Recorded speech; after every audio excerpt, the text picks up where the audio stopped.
मैं हूं आपके साथ अमन चोपड़ा। आज की कवर स्टोरी सबसे बड़ी खबर है। जी हां, हाइड्रोजन बम फटने वाला था, याद है ना? Hydrogen bomb.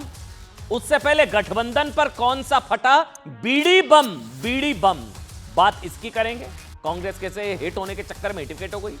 दूसरी खबर हम आपको दिखाएंगे, महाराष्ट्र में हलाल होम्स की तरह मजहब के नाम पर सोसाइटी बनाने को लेकर कैसे यूपी में भी घमासान छिड़ गया। मेरठ में भी ऐसी एक सोसाइटी पता लगी है, हैरान हो जाएंगे आप। उधर महाराष्ट्र के डिप्टी सीएम अजीत पवार और एक महिला आईपीएस अधिकारी के बीच तीखी बहस क्यों हुई? एक महिला आईपीएस अधिकारी को क्या धमकाया उप मुख्यमंत्री ने, बात इसकी चौथी कवर स्टोरी में। बंगाल फाइल्स पूरे देश में रिलीज हो गई आज, बंगाल में नहीं हुई। ऐसा क्या है बंगाल फाइल्स में, हम दिखाएंगे ना आपको। बंगाल के लोग भी देखिएगा, दिखाएंगे हम।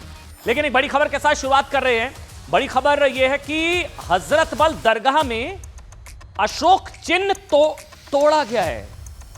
अशोक चिन्ह तोड़ा गया है, ये बहुत बड़ी खबर है। फिर तो ये अभी मुझे अच्छा, तस्वीरें भी हैं, ये दिखाइए एक बार, तस्वीरें देखिए आप। ये राष्ट्रीय चिन्ह, ये देखिए आप।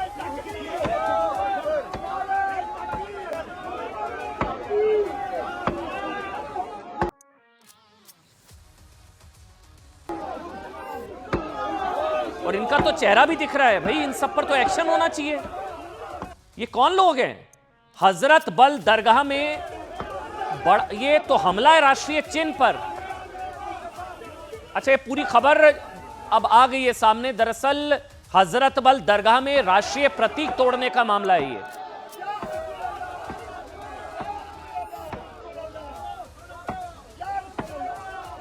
ये वक्फ बोर्ड लिखा हुआ है, कोई बड़ा बवाल हुआ है, हंगामा हुआ है। हजरत बल दरगाह श्रीनगर, राष्ट्रीय प्रतीक, राष्ट्रीय चिन्ह अशोक चिन्ह को तोड़ा गया पत्थरों से। ये बहुत सीरियस मामला है। ये बताया गया फारूक अब्दुल्ला वहां दोपहर के वक्त पहुंचे थे। आज शुक्रवार का दिन है, जब वो गए उसके बाद बवाल बढ़ गया, उसके बाद ये बवाल शुरू हुआ। ये वो तस्वीर, ये देखिए आप तस्वीरें, क्योंकि हमने एनसर्कल करे इन सबके चेहरे। साहब, चेहरे पहचानने बहुत जरूरी हैं।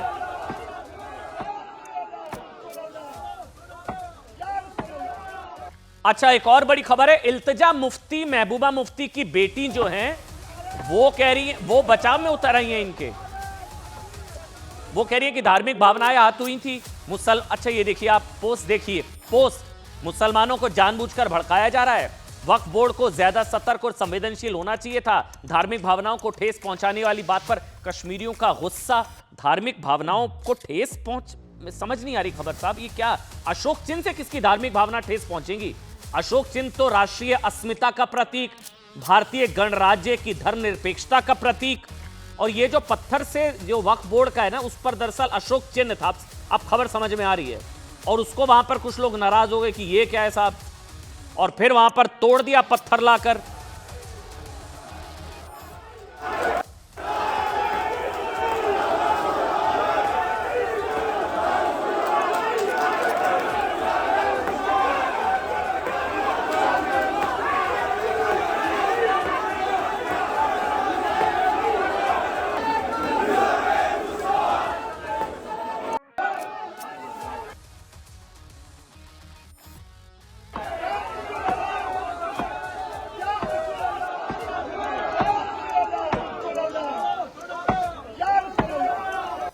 फारूक अब्दुल्ला गए थे वहां पर दोपहर में। फारूक अब्दुल्ला के दरगाह से निकलने के बाद तोड़फोड़, दरगाह पर जियारत करने गए थे फारूक अब्दुल्ला। यह भी बड़ी खबर है। हजरत बल दरगाह फारूक अब्दुल्ला गए थे दोपहर के वक्त। जब वो वहां से निकले हैं तभी ये बवाल छिड़ा। अब ये अशोक चिन्ह जो था, ये वक्फ बोर्ड के, मैं एक बार खबर आपको समझा देता हूं, तस्वीरें दिखाइएगा।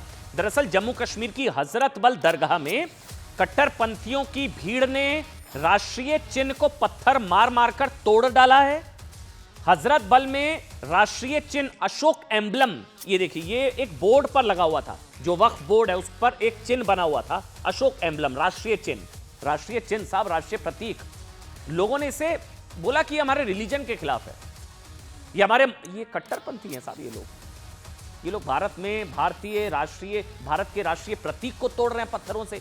इन्होंने कहा कि हमारे रिलीजन के खिलाफ है, मजहब के खिलाफ कहते हुए पत्थरों से अशोक चिन्ह को तोड़ डाला, तोड़ दिया। सबके चेहरे देखिए, 1 2 3 नंबरिंग करिए, सबके चेहरे साफ। ये तो इन सब पर तो एक्शन होना चाहिए। दरगाह में अशोक चिन्ह लगाए जाने से लोग नाराज थे। उनका कहना था कि दरगाह में मूर्ति जैसी चीज लगाई गई है। ये लोग पता नहीं कम अक्ल हैं क्या हैं, ये कह रहे हैं कि मूर्ति जैसी चीज लगाई गई है, वो राष्ट्रीय चिन्ह है, जो ये कह रहे हैं ये इस्लाम के खिलाफ है। मैं फिर से बता रहा हूं, पूरा विवाद तब शुरू हुआ जब हजरत बल दरगाह का एक हिस्सा रेनोवेशन के बाद खोला गया। ये हिस्सा रेनोवेशन, ये जो आप देख रहे हैं ना, ये हिस्सा रेनोवेशन के बाद खोला गया था। वहां अशोक चिन्ह वाला संगमरमर का एक बोर्ड लगाया गया था और 3 सितंबर को इसका उद्घाटन जम्मू कश्मीर वक्फ बोर्ड अध्यक्ष उन्होंने किया था।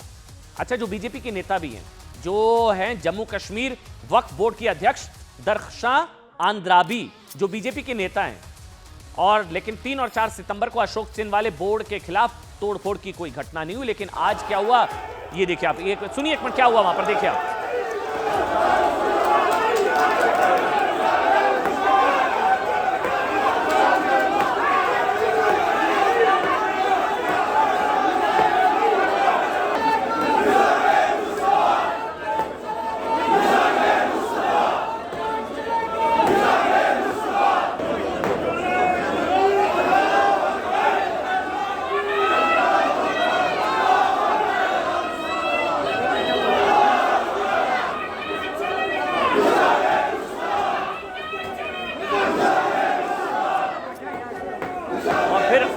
नेशनल कॉन्फ्रेंस के विधायक हैं, उन्होंने लिखा कि इस्लाम में मूर्ति पूजा सख्त मना है, ये सबसे बड़ा पाप है मूर्ति पूजा।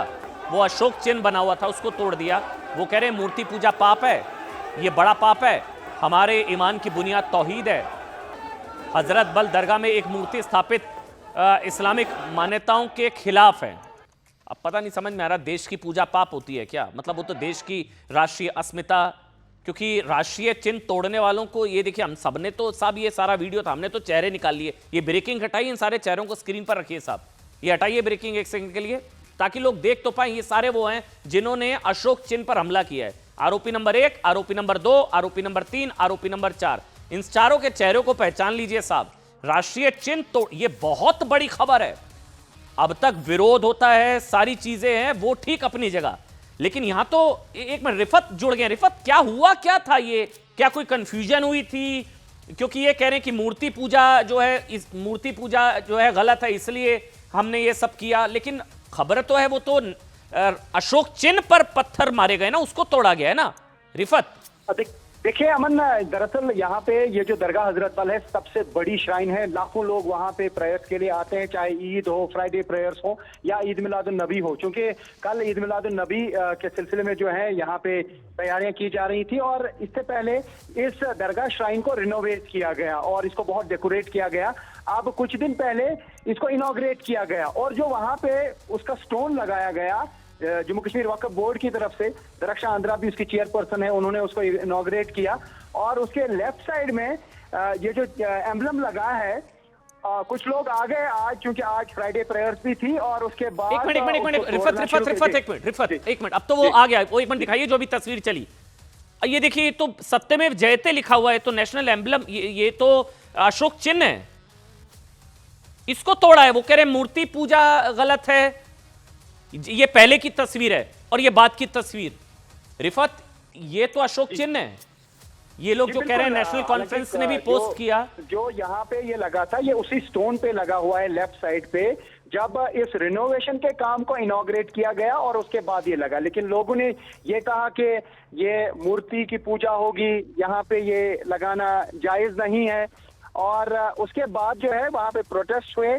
पहले तो वो लोग जिन्होंने ये तोड़ा, बड़े बड़े पत्थर उन्होंने हाथ में लिए और इस चिन्ह को तोड़ा और साथ ही प्रोटेस्ट किया, नारे लगाए और उसके बाद काफी सारी महिलाएं आई और उन्होंने भी नारेबाजी की।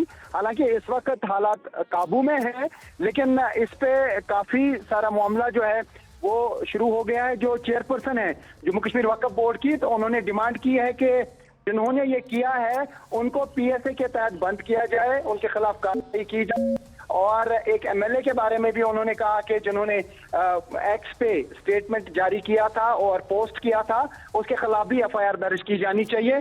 तो कहीं ना कहीं उन्होंने रिफत सीधे ये कहा मुझे कि नेशनल कॉन्फ्रेंस पे उन्होंने जी रिफत मुझे ये समझाइए, कुछ कंफ्यूजन हुई क्या वाकई, या ये जानबूझकर अशोक चिन्ह तोड़ा गया? क्योंकि मैंने जो पोस्ट पढ़े हैं उसमें नेशनल कॉन्फ्रेंस की तरफ से, तमाम पार्टियों की तरफ से, जो विधायक हैं उनके, जिनका आप भी जिक्र कर रहे हैं, वो तो कह रहे हैं कि एक धार्मिक चिन्ह था और ये मूर्ति पूजा नहीं होती, मूर्ति पूजा हमारे में गलत मानी जाती है, इसलिए हमने तोड़ दिया।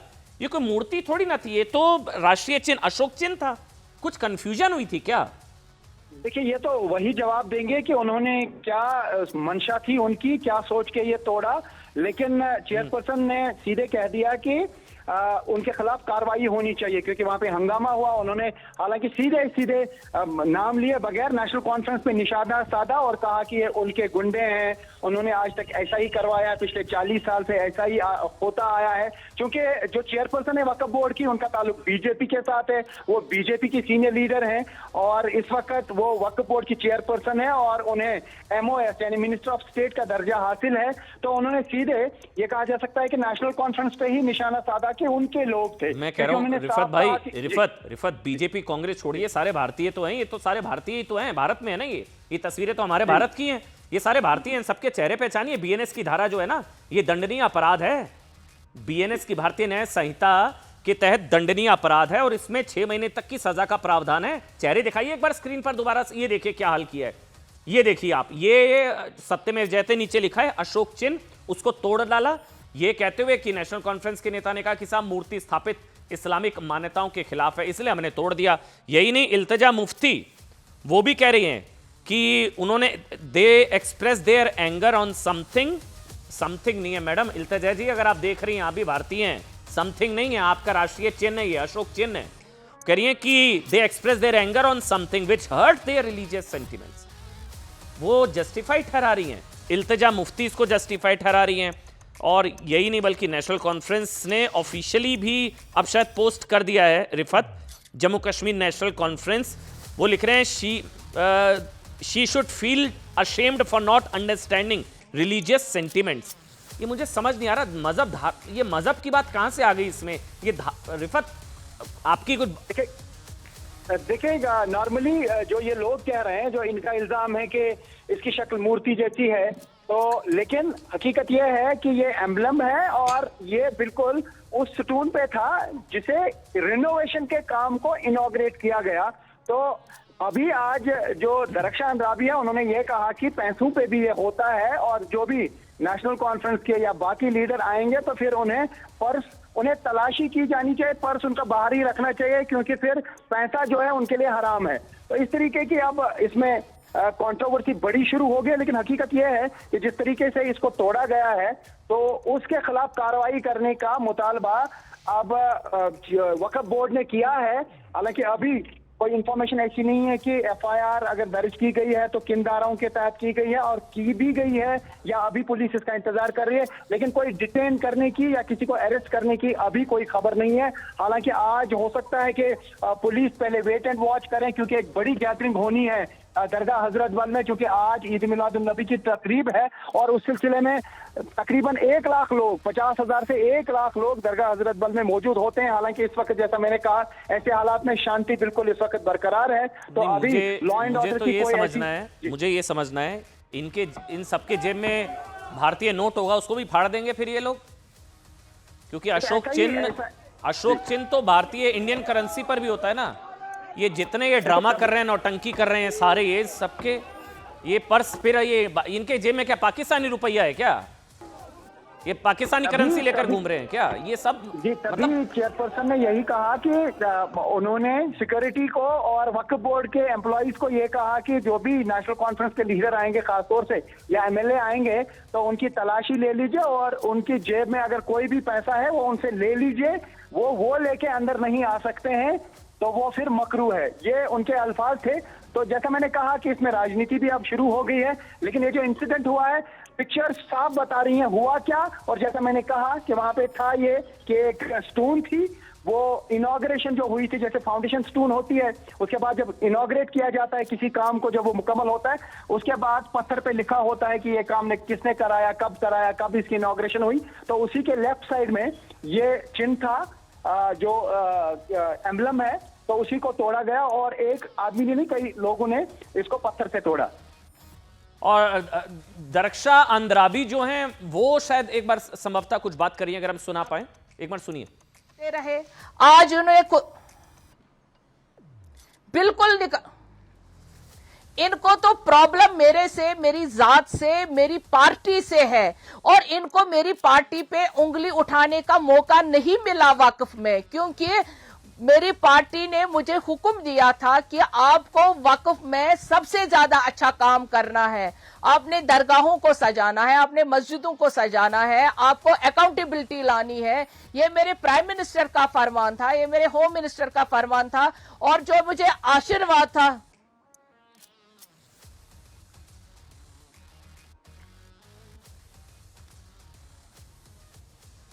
दरअसल आप सुन रहे थे दरक्षा अंद्राबी, जो कि जम्मू कश्मीर वक्फ बोर्ड के अध्यक्ष हैं, बीजेपी के नेता हैं, और उन्होंने कहा है कि इन लोगों पर तो एफआईआर होनी चाहिए, बल्कि यही नहीं, उन्होंने कहा कि अगर दोषियों पर कार्रवाई नहीं हुई ना तो वो भूख हड़ताल पर बैठ जाएंगी। दरक्षा अंद्राबी ने सवाल उठाया कि जिन लोगों ने दरगाह में घुसकर राष्ट्रीय चिन्ह को तोड़ा, अपमान नहीं, तोड़ा है, पत्थरों से तोड़ा है, हमला किया है, क्या वो दरगाह में बिना नोट के आते हैं? क्योंकि इंडियन करेंसी पर भी तो अशोक चिन्ह है। दरक्षा, या तो ये कम अक्ल लोग हैं, और कुछ और लोगों ने क्या कुछ कहा है, वही क्या कह रही है दरक्षा अंद्राबी, और क्या कह रही है, एक बार सुनिए। है जिस दरगाह को हम, ये क्या दरगाह को इन्होंने औरतें गाड़ियों में लाई, वो बाहर से थी, इनका एक प्लान था, अंदर इनको तोड़ फोड़ करनी थी।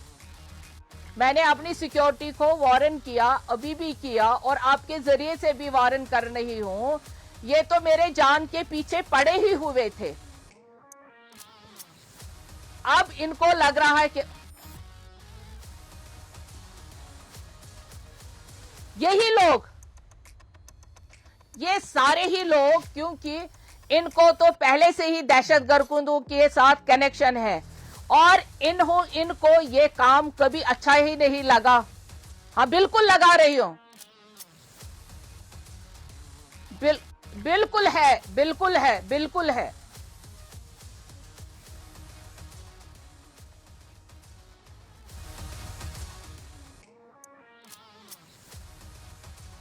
तो फारूक अब्दुल्ला के दरगाह से निकलने के बाद ही ये देखिए चेहरे, एक बार दोबारा से एक बार बस चेहरे दिखा दीजिए, फिर हम आगे बढ़ेंगे अगली खबर पर। एक बार मुझे वो चेहरे दिखा दीजिए। आज 140 करोड़ भारतीयों को इन सबको पहचानना चाहिए। ये मेरी नज़र में साहब ये लोग गद्दार हैं, कोई लाग लपेट वाली बात नहीं, बीच की लाइन क्यों बोलनी साहब, इन सबको पहचानिए। ये देखिए, ये कह रहे थे कि मूर्ति पूजा इस्लाम में वर्जित है, इसलिए हमने तोड़ दिया। इनका अक्लों को कोई समझाए, ये अशोक चिन्ह है, ये भारतीय गणराज्य की धर्मनिरपेक्षता वाली जो छवि है उसका प्रतीक है, भारतीय प्रतीक है, भारतीय अस्मिता का प्रतीक है। आरोपी नंबर 1, आरोपी नंबर 2, आरोपी नंबर 3, 4, ये तो 4 ही दिखा पाए हम, क्योंकि वीडियो में हम इतना ही ग्रैब कर पाए, अभी तो बड़े सारे हैं। उन्होंने पुलिस पर भी हमला किया साहब, वहां पर पुलिस पर हमला किया, अशोक चिन्ह पर हमला किया। ये और एक तीसरी बड़ी खबर ये बताई गई है, इल्तिजा मुफ्ती जो कह रही है कि धार्मिक भावनाएं आहत हुई। इल्तिजा मुफ्ती मुझे नहीं पता, इंडियन करेंसी यूज करती होंगी शायद। अगर इल्तिजा जी आप तक मेरी आवाज पहुंच रही है, आप इंडियन करेंसी यूज करती हैं तो फाड़कर फेंक दीजिए, या आपकी जेब में पाकिस्तानी नोट है, इंडियन करेंसी यूज करती है ना, तो उस पर अशोक चिन्ह होते हैं। पासपोर्ट, भारतीय पासपोर्ट, उस पर भी अशोक चिन्ह है, उसको भी फाड़ दीजिए। फिर आपने और आप जस्टिफाइड ठहरा रही हैं, वो कह रही है कि इससे अगर भावनाएं आहत हुई हैं तो उसको समझना चाहिए। नेशनल कॉन्फ्रेंस की तरफ से भी यही दलील दी जा रही है। एक बार ये तस्वीरें दिखाइए आप, एक बार दोबारा से तस्वीरें देखिए, क्योंकि सारे चेहरे, और उसके बाद ये देखिए आप, राष्ट्रीय चिन्ह को तोड़ा गया, वीडियो देखिए आप।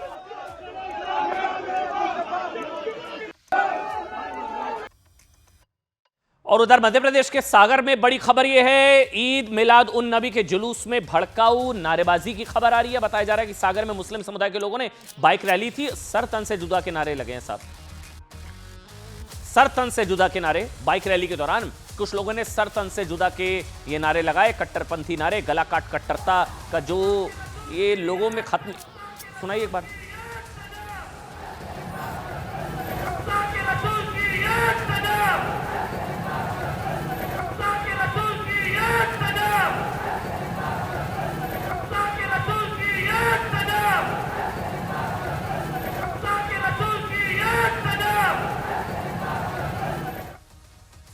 सर तन से जुदा वाली मानसिकता, उधर अभिव्यक्ति पर डायरेक्ट एक्शन की बात करना बहुत जरूरी। बंगाल फाइल आज रिलीज हो गई, बंगाल में नहीं हो पाई, बात इसी की करेंगे। पाकिस्तान से दिल नहीं भरा तो जिन लोगों को कोलकाता भी चाहिए, इसे डायरेक्ट एक्शन डिमांड आ रहा है। पुलिस जो है गुंडागर्दी में उतर आई है टॉप लेवल पॉलिटिशियंस के कहने पे। खुद बुक भोगी है और उनकी मजबूरी यह है कि वो एक सर्टेन वोट बैंक को अपील करना चाहती है। ममता जी, आप इतनी बार खैर बोल चुके हैं, सब लोग सोशल मीडिया में आपने भी देखा होगा। प्लीज एक बार हमारी फिल्म देखिए, देखने के बाद आपकी जो भी प्रतिक्रिया होगी उसके बारे में हम बात करेंगे। गुजरात में गोधरा होता है, गुजरात जलता है, तभी गुजरात फाइल्स नहीं होता। जब मणिपुर जल रहा है, मणिपुर फाइल्स नहीं होता, तो उसका विवेक वो सिलेक्टिव विवेक है, सिलेक्टिव विवेक। उसके ऊपर हमारा कोई कमेंट नहीं है। पे कुछ नहीं होने वाला है। कश्मीर फाइल्स भी सबका मोबाइल में है, बंगाल फाइल्स भी चला गया है। मैं आभारी हूँ विवेक उन्नील जी, उन्होंने इसको खुलासा किया। सत्य पर आधारित है। मैं चाहूंगा कि ज्यादा से ज्यादा हिंदुस्तानी जो है इस फिल्म को देखें और सत्य को जानें।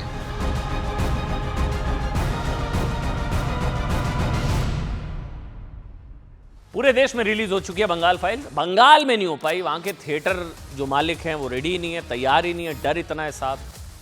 अब ये बात करेंगे कि आखिर क्या है इस फिल्म में, बंगाल फाइल्स में आखिर क्या है ऐसा कि पश्चिम बंगाल में एक भी थिएटर इस फिल्म को दिखाने के लिए तैयार नहीं है। किस चीज का डर है, क्यों टीएमसी के कई नेता इस फिल्म से इतने सुलगे बैठे हैं? आखिर क्या है इस फिल्म में कि कोलकाता पुलिस ने इस फिल्म का ट्रेलर तक रिलीज नहीं होने दिया? बवाल हो गया साहब। बड़ा सवाल है कि पश्चिम बंगाल में इस फिल्म की रिलीज रोक करके 80 साल पहले जिन्नाह के महापाप पर पर्दा डालने की कोशिश है। ये पूरी आज थोड़ा सा आपको बताएंगे, जानकारी देंगे। ऐसे सारे सवाल ममता बनर्जी के खिलाफ इसलिए उठाए जा रहे हैं क्योंकि टीएमसी और इंडिया अलायंस के कई नेता भले ही ममता बनर्जी को अभिव्यक्ति की आजादी का सबसे बड़ा चैंपियन मानती है, फिर भी पिछले 2 दिनों में 2 ऐसी घटनाएं तो कम से कम हो चुकी हैं साहब, जो कितने विचारों की आज़ादी है बंगाल में वो बता देती हैं। एक वो जावेद अख्तर का प्रोग्राम जो है वो टल गया था, याद है आपको? जावेद अख्तर का प्रोग्राम बताया गया कि जमीयत ने विरोध कर दिया था, तो टल गया प्रोग्राम, क्योंकि वो कहते थे जमीयत की जावेद अख्तर जो है शैतान, इसलिए इनका प्रोग्राम नहीं। तो जमीयत ने तय करा और नहीं हुआ प्रोग्राम। उधर बंगाल फाइल्स अघोषित बैन ही तो है साहब, ये अघोषित बैन ही है, बंगाल को छोड़कर पूरे देश में रिलीज। अच्छा, शायद कुछ लोगों को लगता है कि पश्चिम बंगाल के लोगों ने ये फिल्म अगर देख ली तो टीएमसी के वोट कट जाएंगे, शायद, पता नहीं क्या मतलब। जिन्ना के पाप पर पर्दा डालने से किसके वोट पक्के हो रहे हैं समझ ही नहीं आ रहा है। पश्चिम बंगाल में जिन्ना समर्थक शायद भड़क जाएंगे। क्यों? एक फिल्म को लेकर विवेक अग्निहोत्री और उनकी टीम को राष्ट्रपति को से दखल देने की अपील की गई। बंगाल के लोग इन सारे सवालों का जवाब फिल्म देखकर ढूंढ सकते हैं, फिल्म देखिए साहब, लेकिन फिल्म तो बंगाल में रिलीज ही नहीं हुई है।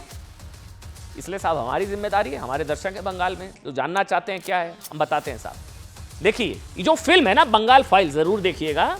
ये आजादी से पहले कोलकाता और नोआखली में हिंदू विरोधी दंगों पर आधारित है, ठीक? इसे कोलकाता किलिंग कहा जाता है, कोलकाता किलिंग, ठीक? फिल्म में क्या बताया गया? हिंदू नरसंहार, 16 अगस्त 1946 का हिंदू नरसंहार। फिल्म में क्या बताया गया कि पाकिस्तान की मांग के आगे देश को झुकाने के लिए ना मुस्लिम लीग के नेतृत्व में 4000 से ज्यादा हिंदुओं को काटा गया, मारा गया था, 4000 से ज्यादा। उस वक्त बंगाल के मुख्यमंत्री जो था वो था जिन्ना का भरोसेमंद हुसैन सोहरावर्दी, जिसके इशारे पर क्या हुआ था, 16 अगस्त 1946 को डायरेक्ट एक्शन डे का आह्वान, 4000 हिंदुओं का नरसंहार। शुक्रवार जुमे का दिन कोलकाता में जानबूझकर छुट्टी रखी गई। ये सारी रिपोर्ट्स हैं, इस फिल्म में दिखाया गया है, ताकि कोलकाता में हिंदू अपने घरों पर ही रहें। 16 अगस्त 1946 को मुस्लिम लीग के कार्यकर्ता पाकिस्तान की मांग पर इकट्ठा हुए, फिर अचानक हिंदुओं के घरों पर हमला कर दिया। उस वक्त की कुछ मीडिया रिपोर्ट्स बताती हैं कि हिंदू नरसंहार के लिए कोलकाता में ट्रकों में भरकर मुस्लिम लीग के कार्यकर्ता लाए गए थे। फिर मारकाट मची, हिंदुओं का नरसंहार हुआ, धार्मिक नारे लगाते हुए कट्टरपंथियों की भीड़ ने हिंदुओं को काटना शुरू कर दिया, महिलाओं का बलात्कार करके मारा गया। रविंद्र दत्ता नाम के एक चश्मदीद ने मीडिया को बताया था कि मुस्लिम लीग के दरिंदों ने महिलाओं को मारकर उनके नग्न शव बीफ की दुकानों में टांग दिए थे और विक्टोरिया कॉलेज में पढ़ने वाली छात्राओं को बलात्कार के बाद हॉस्टल की खिड़कियों पर टांग दिया गया था। बहुत खौफनाक, दर्दनाक, मतलब सही में पूरा इसका देश को सच जानना चाहिए। बंगाल में रिलीज ही नहीं होने दी जा रही। फिल्म में बताया गया कि मुस्लिम लीग के दरिंदों से डरकर कई हिंदू महिलाओं ने खुद को आग लगा ली अपनी अस्मिता बचाने के लिए। अब ये नहीं समझ में आ रहा कि ये ऐसे कट्टरपंथियों को बचाने से किसका फायदा। ये क्या टीएमसी के खिलाफ है फिल्म? ये टीएमसी के खिलाफ तो है नहीं, दीदी की पार्टी की, तो फिर क्यों विरोध हो रहा है? हालांकि ममता बनर्जी की पार्टी कहती है हमने तो कुछ किया ही नहीं, वो थिएटर वाले खुद ही नहीं लगा रहे, हम क्या करें। हाँ, ट्रेलर रिलीज नहीं होने दिया। फिल्म का ज्यादातर हिस्सा मुस्लिम लीग की दरिंदगी को सामने लाने के लिए है और इसके बावजूद टीएमसी का कहना है कि यह प्रोपेगेंडा फिल्म है। टीएमसी सांसद कुणाल घोष कह चुके हैं कि फिल्म नहीं है, यह राजनीतिक वीडियो है जो चुनाव प्रचार के उद्देश्य से बनाया गया। टीएमसी, ये देखिए कुणाल घोष, वो कह रहे हैं प्रोपेगेंडा है, प्रोपेगेंडा। टीएमसी का यह बयान समझ से इसलिए परे है क्योंकि फिल्म का ज्यादातर हिस्सा वो तो हिंदू नरसंहार पर है। 1946 डायरेक्ट एक्शन डे, ये अभिव्यक्ति पर डायरेक्ट एक्शन है वैसे ममता बनर्जी का या ममता सरकार का, हम कह सकते हैं साहब। ये अगर ये सब जो आरोप लगाए जा रहे हैं अगर वो सच है, आज के चुनाव से क्या लेना देना है? क्यों टीएमसी को लगता है साहब कि 80 साल पहले हुए हिंदू नरसंहार का सच दिखाने से बीजेपी को फायदा हो जाएगा, बंगाल में चुनाव होने हैं, टीएमसी को नुकसान हो जाएगा? समझ ही नहीं आ रहा है कि जिन्ना के दरिंदों का महापाप सामने लाने से बीजेपी को फायदा, टीएमसी को नुकसान। क्यों? मतलब टीएमसी का भी ये कहना है कि बंगाल फिल्म को स्क्रीन ना देने का फैसला सरकार का नहीं है। वो कह रही है थिएटर मालिक है, हम नहीं, वो थिएटर मालिक स्क्रीन नहीं देना चाह रहे। थिएटर मालिक खुद एक भड़काऊ फिल्म नहीं दिखाना चाहते। विवेक अग्निहोत्री और बीजेपी का आरोप है साहब कि ममता बनर्जी की मर्जी के बिना ऐसा संभव है ही नहीं। सुनिए। जिसका विवेक जब गुजरात में गोधरा होता है, गुजरात जलता है, तभी गुजरात फाइल्स नहीं होता। जब मणिपुर जल रहा है, मणिपुर फाइल्स नहीं होता, तो उसका विवेक वो सिलेक्टिव विवेक है, सिलेक्टिव विवेक। उसके ऊपर हमारा कोई कमेंट नहीं है। उसका अपने इंडस्ट्री से, बंगाल से भी बहुत सारा प्रोमिनेंट डायरेक्टर्स जो बोलना चाहिए था सब बोल दिया। This is a very very sad situation कि इतनी मेहनत करके हमने एक फिल्म बनाई है और आई एम 100% श्योर जब वो खुद देखेंगी as a Bengali, she is going to be extremely proud of this piece of art. You know, Mamata ji आप इतनी बार खैर बोल चुके हैं, सब लोग सोशल मीडिया में आपने भी देखा होगा। प्लीज एक बार हमारी फिल्म देखिए, देखने के बाद आपकी जो भी प्रतिक्रिया होगी उसके बारे में हम बात करेंगे। और इस बीच एक बड़ी खबर आपको बता दें, धमकाने वाला जो कॉल सामने आया था, जो एक आईपीएस अधिकारी को धमकाया था अजीत पवार ने, डिप्टी सीएम ने, उसको लेकर एफआईआर दर्ज हो गई है। एफआईआर दर्ज हो चुकी है, एफआईआर दर्ज हो गई है। अजीत पवार के धमकी वाले फोन कॉल के बाद राजस्व विभाग के तहसीलदार ने अवैध खनन के आरोपियों पर एफआईआर दर्ज करा दी है। अवैध खनन का वहां पर काम चल रहा था, वहां पर जो है IPS officer, lady IPS officer वहां पर पहुंची, फोन मिलाया, डिप्टी सीएम लाइन पर थे। एनसीपी कार्यकर्ताओं के खिलाफ अवैध खनन के आरोप में शिकायत दर्ज कराई गई है। अच्छा, एफआईआर में सरकारी काम में बाधा पहुंचाने के आरोप लगाए गए हैं। आरोप तो यहां तक है कि डिप्टी सीएम ने काम में बाधा पहुंचाई, एक पुलिस अफसर जो ईमानदारी से अपना काम कर रही है। एनसीपी के उस कार्यकर्ता बाबा जगताप के खिलाफ भी शिकायत दर्ज कर ली गई है, जिसने अजीत पवार को फोन मिलाया था। महाराष्ट्र के डिप्टी सीएम अजीत पवार ने सोशल मीडिया पर पोस्ट करके एक और बड़ी खबर है, अच्छा सफाई भी दे दी है, यह भी मुझे बताया जा रहा है। अजीत पवार ने सफाई अब दे दी है फाइनली।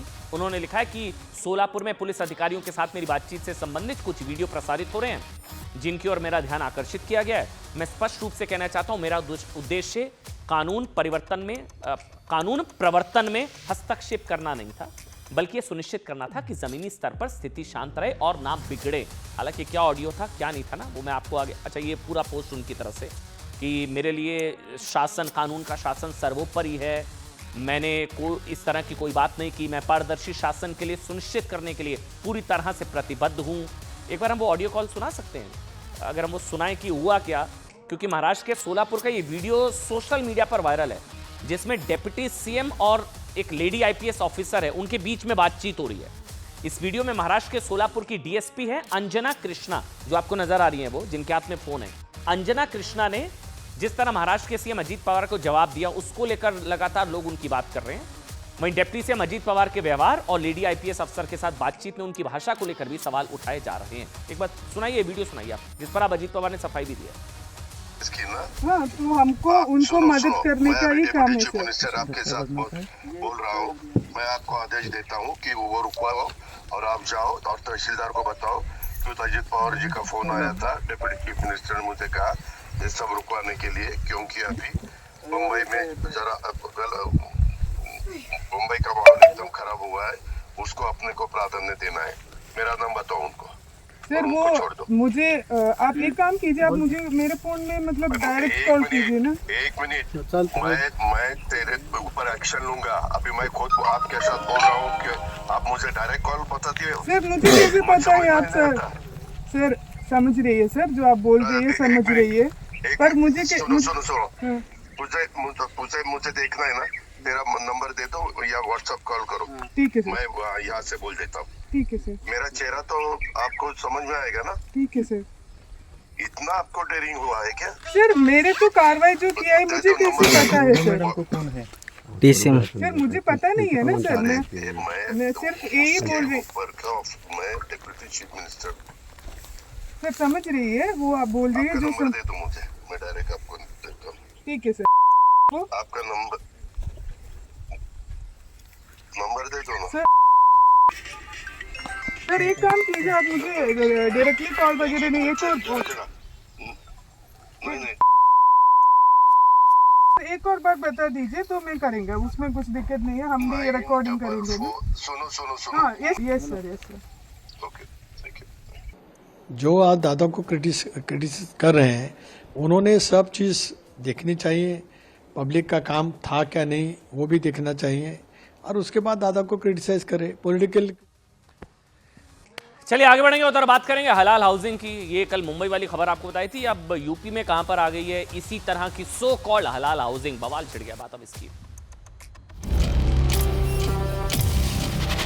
ये नहीं होना चाहिए। भारत एक सेक्युलर देश है, या सेक्युलर वैल्यूज के अकॉर्डिंग सभी धर्मों का समान सम्मान होना चाहिए। उस सोसाइटी के माध्यम से दोबारा से एक और मिनी पाकिस्तान बनाने का षड्यंत्र रचा जा रहा है। पूरी मुस्लिम कॉलोनी है, और यहाँ जो कॉलोनी के ओनर हैं वो महेंद्र नाथ लाला जी हैं, वो यहाँ पर उन्हीं की देख देख में कॉलोनी डेवलप होती है। ये कौन सा तरीका होगा कि आप आपके धर्म के हिसाब से इसका खिलवाड़ करोगे और बिना बंदे की शांति भंग करोगे? ये होने देंगे नहीं। ना हिंदुओं के लिए ऐसी टाउनशिप अनाउंस हो सकती है, ना मुसलमानों के लिए अनाउंस हो सकती है। इसीलिए मैं भी इस भूमिका का विरोध करता हूँ। दरअसल पूरे समाज में नफरत फैलाना चाहते हैं और समाज को जोड़ने का काम नहीं कर रहे हैं, बल्कि ऐसे लोग समाज को तोड़ने का काम कर रहे हैं।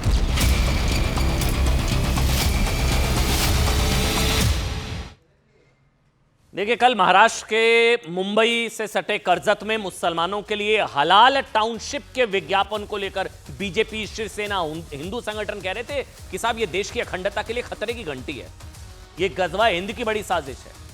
इस विवाद के बीच अभी ये तो पूरा मामला ठंडा भी नहीं पड़ा है, वहां पर अभी चल ही रहा है कि ये क्या, क्यों, कैसे, हलाल एनवायरनमेंट, ये सब क्या है बवाल। अभी एक और मिल गई ऐसी सोसाइटी दिल्ली से करीब 1 घंटे की दूरी पर, ऐसा ही एक और मामला जहां भी उसी तरह के हलाल लाइफस्टाइल देने का वादा, दावा कि हलाल लाइफस्टाइल दिया जाएगा, हलाल एनवायरनमेंट की गारंटी, लाइक माइंडेड फैमिलीज की गारंटी।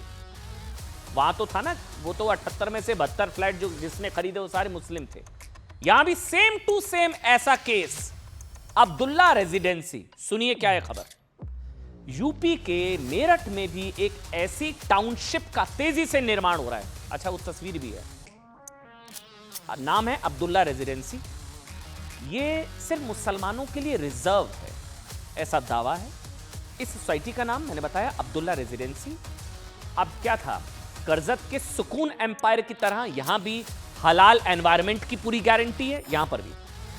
वहां क्या था, 78 फ्लैट है जिनमें से 72 फ्लैट बिक गए। सब में बात एक कॉमन, सारों का रिलीजन मुस्लिम। मेरठ के अब्दुल्ला रेजिडेंसी में 78 प्लॉट हैं, 78 प्लॉट। ज्यादातर प्लॉट बिक चुके हैं, तेजी से घर बनाए जा रहे हैं।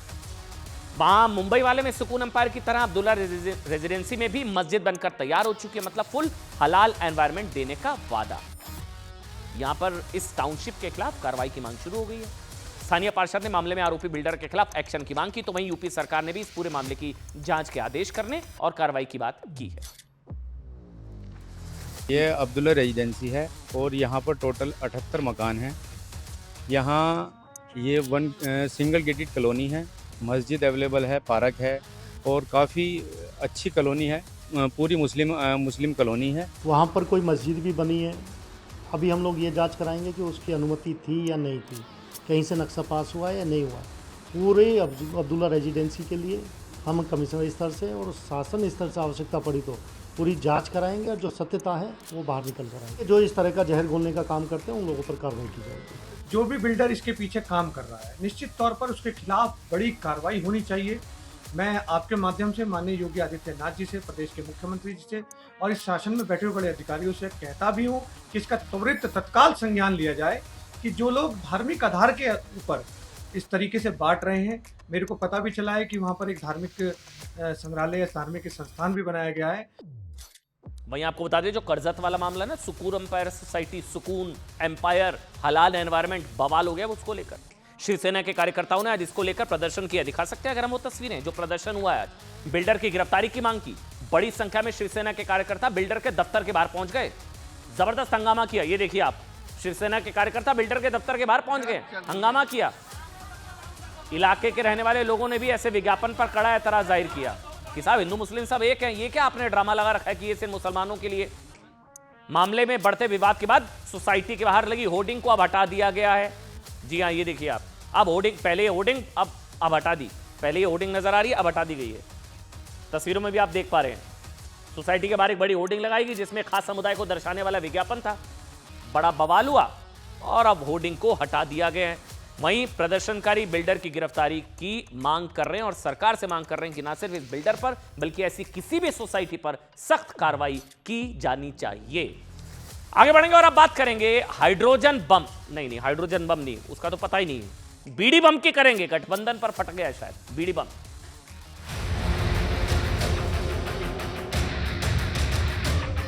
बिहार की तुलना बीड़ी से करेंगे आप? कितना गिरेंगे आप? बिहार से लेकर के आपत्तिजनक तक की बात तो जरूर माफी मांगनी चाहिए। जो अकाउंट है केरला कांग्रेस का, उसको हैक किया गया है।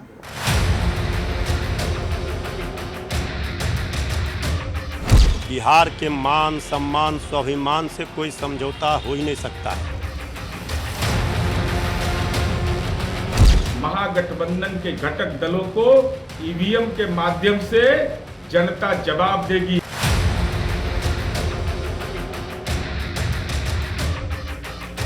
कांग्रेस पार्टी ने फिर से एक बार अपनी बिहार विरोधी मानसिकता का परिचय दिया।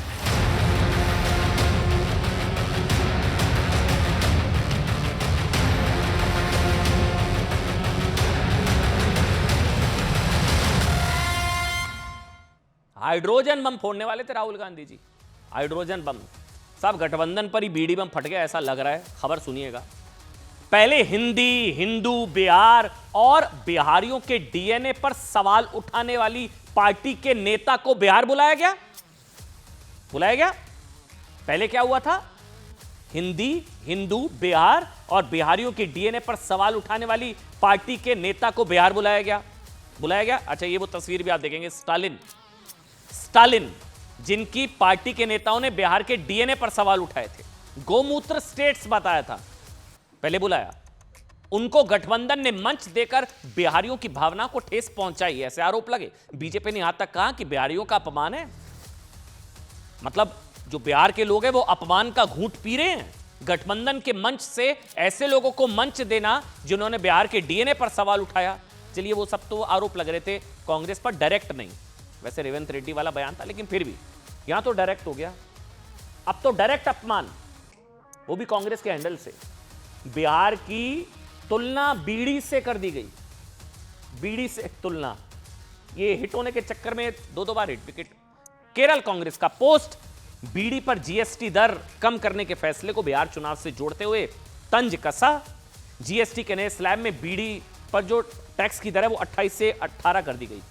इस पर क्या हुआ, केरल कांग्रेस ने बीड़ी, सिगरेट और तंबाकू पर जीएसटी दर का एक चार्ट शेयर करते हुए क्या लिखा, वो अगर हम दिखाएं, ये लिखा, bidis and Bihar starts with B. Bidi और बिहार दोनों बी से शुरू होते हैं। क्या लिख रहे हैं? अरे डिलीट हो गया, बाद में डिलीट करना पड़ा। कितने सेल्फ गोल। बीड़ी और बिहार दोनों बी से शुरू होते हैं और बवाल भी बी से शुरू होता है और बवाल हो गया शुरू। अब इन्हें पाप नहीं माना जा सकता, वो उनका पोस्ट था। खैर, कांग्रेस के इसी पोस्ट पर बिहार में बवाल मचना तय, जिसके बाद फौरन बाद केरल कांग्रेस को सेल्फ गोल का जो है अंदाजा हुआ, एहसास हुआ और अपने उस विवादित पोस्ट को हटाकर उसके लिए हाथ जोड़कर अच्छा माफी मांग ली। ये माफी इधर है, ये वो पोस्ट है। माफी मांग ली, माफी मांगनी पड़ेगी। अब बिहार में चुनाव है, ऐसे थोड़ी ना बार बार बिहारियों का अपमान। अब इस माफीनामे में ये केरल कांग्रेस ने पोस्ट किया था। केरल कांग्रेस ने लिखा कि हम देख रहे हैं कि जीएसटी दरों को लेकर मोदी के चुनावी हथकंडे पर हमारे तंज को तोड़ मरोड़ कर पेश किया जा रहा है। अगर तोड़ मरोड़ कर पेश किया जा रहा था क्यों किया डिलीट? फिर रहने देते, डिलीट किया ना, ठेस पहुंची हो तो क्षमा करें। अब तो बिहार के लोग तय करेंगे साहब, हम कौन होते हैं तय करने वाले। लेकिन केरल कांग्रेस के माफीनामे पर बात बनी नहीं। डैमेज कंट्रोल की भी कोशिश बेकार गई, क्योंकि ना हो ये रहा है, ये लगातार दूसरा है सेल्फ गोल कह लीजिए। अभी क्या हुआ था, पहले मां को गाली, फिर माटी का अपमान। पहले क्या हुआ था, पहले मां को गाली, अब माटी का अपमान। मां माटी मानुष भी जोड़ सकते हैं, बिहार के लोगों का भी है मां माटी मानुष, लेकिन पहले मां को गाली फिर माटी का अपमान। ये लगातार दूसरा सेल्फ गोल है ना। अच्छा, ये बीजेपी कह रही है ये आदत है, ये हर बार ऐसा करते हैं। अभी बता रहे हैं कि साहब राहुल गांधी ने इससे पहले बिहार को देश की क्राइम कैपिटल बता दिया था कि बीजेपी वालों ने बिहार को क्राइम कैपिटल बना दिया है, तो बिहार क्राइम कैपिटल। एक और विवाद हुआ था, मल्लिकार्जुन खड़गे, छोटा मोटा राज्य, बिहार को छोटा, बताएंगी बिहार की जनता तय करेगी, छोटा मोटा राज्य कहा था। 2 साल पहले 2023 में रेवंत रेड्डी ने बिहारियों को नीचा दिखाते हुए कहा था कि तेलंगाना का डीएनए बिहार के डीएनए से बेहतर है। और बीड़ी एक समान है, तो बिहार की तुलना बीड़ी से करेंगे आप? कितना गिरेंगे आप? प्रधानमंत्री की मां का अपमान किया, गालियां दी गई, अभी तक उन पर क्षमा नहीं मांगा है, और अब सीधा बिहार के अस्मिता का, बिहारियों का अपमान किया। ये बहुत शर्म की बात है, इसकी हम बहुत भर्त्सना करते हैं। पीछे नहीं है तो प्रतिक्रिया नहीं दे सकते, लेकिन अगर कोई बिहार से लेकर के आपत्तिजनक करके कोई बात है तो जरूर माफी मांगनी चाहिए।